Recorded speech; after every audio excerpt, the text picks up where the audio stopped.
Corona virus की इस महामारी के समय में अलग अलग साइंटिस्ट अलग अलग तरीके के वेज एक्सप्लोर कर रहे हैं कि किसी तरीके से भी कोरोना वायरस को क्योर किया जा सके। और ऐसे में हमारे सामने जो उम्मीद की किरण आती है उसका नाम है प्लाज्मा थेरेपी। तो आज की इस वीडियो में हम बात करने वाले हैं कि प्लाज्मा थेरेपी काम कैसे करती है, साथ में हम ये बात करेंगे कि प्लाज्मा थेरेपी होती क्या है और इससे होने वाले रिस्क क्या क्या हो सकते हैं। तो आज की इस वीडियो को आप जरूर अंत तक देखना। हेलो गाइस, मेरा नाम है सुकुल और आप देख रहे हैं एपॉक्सी टेक्स और आज की इस वीडियो को बिना समय गवाए शुरू करते हैं। सबसे पहला सवाल, प्लाज्मा थेरेपी होती क्या है। इस तरीके की थेरेपी के अंदर कुछ एंटीबॉडीज यूज ली जाती है।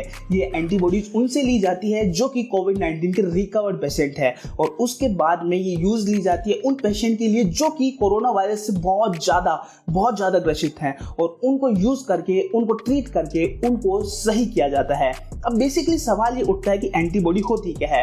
बेसिकली एंटीबॉडी वो चीज होती है जो कि हमारे नेचुरल बॉडी इम्यून सिस्टम के द्वारा क्रिएट की जाती है किसी भी फॉरेन पैथोजन के खिलाफ में। अब यहाँ पे पैथोजन का मतलब वो है जो कि रोग पैदा करता है और इस केस के अंदर रोग पैदा करने वाली चीज है कोरोना वायरस। अब कोरोना वायरस के खिलाफ जब भी किसी तरीके का कोई इम्यून सिस्टम डेवलप करेगा एंटीबॉडी, तो वो हमारे प्लाज्मा के अंदर डेवलप होगी और ये जो प्लाज्मा होता है वो हमारे ब्लड सेल का लिक्विड पार्ट होता है और वहीं से प्लाज्मा को एक्सट्रैक्ट किया जाता है और उसी से ये एंटीबॉडी ली जाती है। तो बेसिकली प्लाज्मा थेरेपी इसी वजह से इसका नाम रखा गया है। अब सवाल उठता है कि प्लाज्मा थेरेपी काम कैसे करती है, तो हम इसको स्टेप्स में कन्वर्ट कर सकते हैं। सबसे पहले स्टेप के अंदर हमारे को लेना होता है कोविड-19 का रिकवर्ड पेशेंट। कोविड-19 का रिकवर्ड पेशेंट इसीलिए जाता है क्योंकि वो खास तरीके की एंटीबॉडी तभी पैदा हुई होगी जब वो कोरोना वायरस से ग्रसित होगा और उससे लड़ने के लिए, उस नोवल कोरोना वायरस से लड़ने के लिए उस तरीके की एंटीबॉडी बनी होगी और वो एंटीबॉडी जो हमारे इम्यून सिस्टम के द्वारा डेवलप हुई है उससे लड़ने के लिए उसको यूज किया जाएगा दूसरों को ट्रीट करने के लिए। तो बेसिकली स्टेप 1 के अंदर हमारे को चाहिए एक ऐसा बंदा जो कि कोविड-19 का रिकवर्ड पेशेंट हो और उससे हम वो ब्लड एक्सट्रैक्ट करेंगे। ब्लड एक्सट्रैक्ट करने के बाद में उससे एंटीबॉडी लेंगे मेनली जो हमारे ब्लड के अंदर प्रेजेंट है और उसको यूज लिया जाएगा उस बंदे के लिए जो इस समय पर अंडर ट्रीटमेंट है कोरोना वायरस से। बेसिकली ये एंटीबॉडीज टारगेट करना शुरू करेगी या लड़ना शुरू करेगी उस नोवल कोरोना वायरस के खिलाफ में दूसरे पेशेंट के अंदर।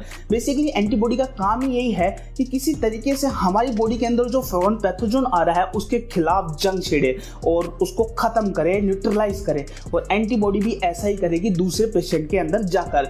लेकिन इन सारे स्टेप्स को फॉलो करने से पहले कुछ चीजें ध्यान में रखनी होती है।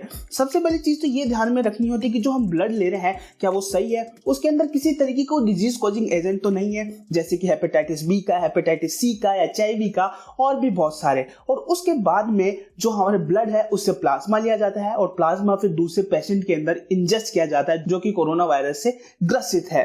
अब मैं आपको सीधी तौर पर यदि कहूं तो ऐसा कह सकते हैं सिंपल टर्म्स के अंदर कि एक व्यक्ति का इम्यून सिस्टम दूसरे व्यक्ति के इम्यून सिस्टम में ट्रांसफर कर दिया गया। जो रिकवर्ड पेशेंट है उसका इम्यून सिस्टम उस बीमारी के खिलाफ अच्छा हो गया, जबकि जो रिकवर्ड नहीं हुआ उसका इम्यून सिस्टम सही नहीं था, तो उसको बढ़ाने के लिए उनका इम्यून सिस्टम ट्रांसफर हो गया एक तरीके से एंटीबॉडी के द्वारा। ये टेक्निकल टर्म नहीं हो सकता लेकिन थोड़ा इस तरीके से आप इसको समझ सकते हैं। तो इसके कितने सक्सेस % चांस है अभी तक तो ये नहीं पता है, लेकिन जब तक मुझे वीडियो बना रहा हूं तब जयपुर के अंदर प्लाज्मा थेरेपी सक्सेसफुल हो चुकी है 2 पेशेंट के अंदर। अब इससे जुड़े रिस्क भी बहुत सारे हैं। तो सबसे पहला जो बड़ा रिस्क है वो ये है कि जब भी कभी ब्लड ट्रांसफ्यूजन होता है तो उस समय इन्फेक्शन के चांसेस बहुत ज्यादा बढ़ जाते हैं, तो ये सबसे बड़ा रिस्क हो सकता है।